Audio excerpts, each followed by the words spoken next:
How's it going, everyone? Welcome back. Our prediction didn't go too well for this game, to say the very least here, because the Bengals, they not only didn't they win, but they might have got blown out a little bit here. But I mean, this is one of those games. I mean, it felt like from the get-go it was going to be a problem off of that turnover early in this game, off of the penalties early in this game. It was a Pittsburgh Steelers team that was undefeated, and you could not afford to start behind the eight ball. First drive of the game, the false start. Second drive of the game, the illegal formation. You had the punt out again, the fumbled punt there that gave the Steelers the football right back after a good defensive drive.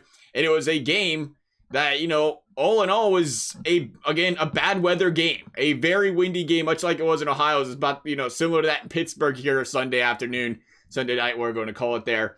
And it was a game where you knew you couldn't afford it. You couldn't afford to have these second and long, these third and longs where you're going to have chances to air the football out consistently. You needed to have these third and short, second and short. So we went out there and, caused those penalties early. You immediately put yourself in the hole. The turnovers, again, immediately put yourself in a hole against a Steelers defense that's going to make you pay for that, and a Steelers offense that's going to make you pay for that every single time here. And then the Bengals finally did, start to get the ball rolling a little bit there, and then Higgins coughed up the football there.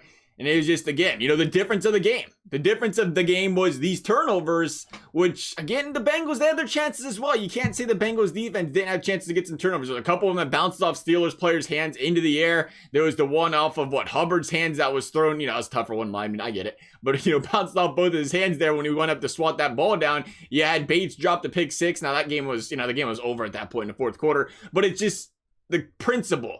The one thing that clearly these teams, you look at why in the heck the Dolphins are doing so good right now, or the Steelers are undefeated. You get these teams on defense, they capitalize, throw the Colts in there as well. They capitalize on making big turnovers during the game, something I feel like the Bengals have struggled with for a while now. And those big turnovers be the reason, it opens up the games. The Bengals, these 31, 35 games, you throw an interception or a key fumble in there, and they're winning by 14. They're winning by 17 because their offense just continues to put the pedal down and go, run all over the opposing team's defense. But they're not getting them. I will say, though, I don't think it was all bad. I think Perrine looked good again. I mean, he continues to be a guy, 7 carries, 48 yards, that really, which is surprising out of a running back because it seems so difficult in the NFL, is to be somebody that excels running out of the shotgun. But he seems to be doing a very good job with that here for the Bengals. So it's nice to see that out of him. And all in all, as bad as the start of this game was, and is demoralizing or, knock the wind out of you it could have been, they did go down and drive down the field for 90 yards there, and T. Higgins did make up for it on that drive, making a big catch, getting that touchdown in there. So to see the Bengals, they did have that resiliency in there. It's just, you got to that second half, and that's when things started to really fall apart for this team. But again, you look and you say, hey, guess what? This is a Steelers team that ran for 44 yards against a Bengals defense that usually struggles against the run in a game that you expected teams to want to establish that run game. The Bengals held the Steelers to 44 yards. That was impressive. That was really good, I thought. And again, they gave up 38 points, but it didn't feel like, the defense was getting obliterated, I guess, to say the least. It felt like a game the defense kept them in it again throughout the game. It was, just like going into halftime. The Bengals, in essence, they had exactly what they wanted lined up going into halftime. They had the ball, they had a chance to score, and he was going to get in the second half.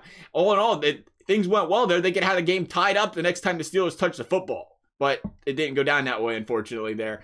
But I think, that was ideal. You wanted to see the defense play the way they did for them first, 2.5, 3 quarters here for this team to keep them in this football game. They just couldn't get anything going there. And I think the scoreboard might disagree, but it didn't feel like, quite like that thumping the Ravens gave this Bengals team. Albeit, again, the fourth quarter, it seemed like the offensive line started to collapse a little bit there, and it was, getting hit quite frequently was Burrow. But, for the most part, it felt like for a team that is as good as the Steelers at rushing the passer, they did a pretty respectable job, I thought, throughout this game of keeping Joe Burrow upright and giving him time to throw this football here. Opposed to, again, that Ravens game where it just felt like it was just a complete...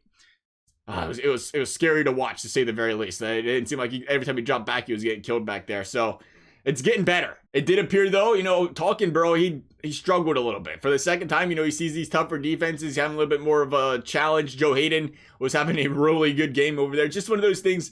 I still think Joe's learning. And you heard him talk about a lot in this game. They was targeting the replacement of the injured players. They're targeting the Bengals players that struggled in the coverage game, opposed to targeting the Bengals number one was Big Ben. That's something, we've seen Joe Burrow tried to do all year. It's like he wants that challenge of, you got your number one guy, I'm going to challenge him every single time. You know, he did. I remember, you know, the Denzel Ward when he was doing it, the Peters, the Humphrey. He's a big fan of that. You just got to find the matchup, though, where the guys, you know, it's a mismatch for your guys, and find those guys, get the ball to him.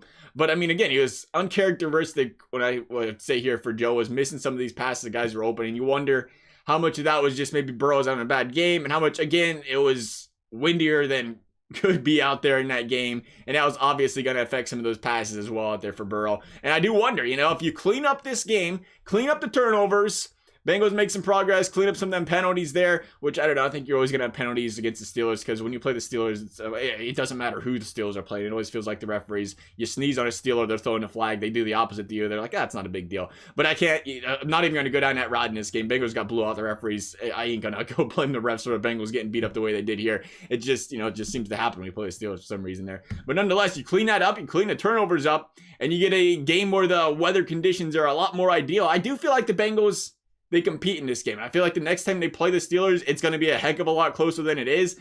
Bengals at this point, I believe, you know, win out if you want to make playoffs at this point. It's still not out of the cards. You beat the Steelers and the Ravens. It's still there. We'll see, though. We'll see what these Bengals can do. Thank you guys for watching. We'll see you next time.